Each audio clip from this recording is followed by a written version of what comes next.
And here we are, commanded by God to love our neighbors as ourselves, and instead we allow bitterness against our neighbor to fill us like a soaked sponge. And then we protest. But Pastor Barry, I don't hate the other person. Oh, but we do.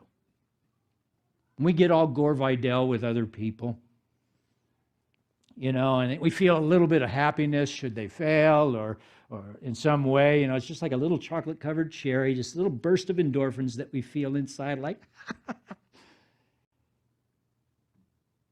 That's the hatred of envy at work. Have you ever belittled the one that you have envied? Parceled out a little bit of slander, a tiny morsel of gossip. Not enough to bring them down, but enough to knock them down just a notch.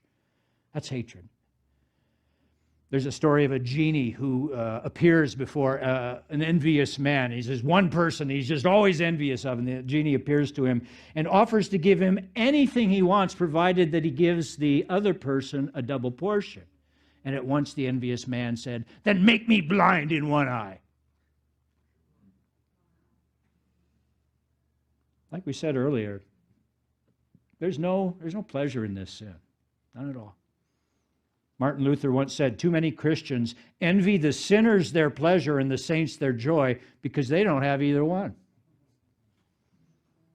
Envious people are miserable people, like Salieri in the movie Amadeus. How many of you saw Amadeus? Talk about a case study in envy. And years after he worked to destroy Mozart, his envy destroyed him, leaving him nothing but a joyless mediocrity.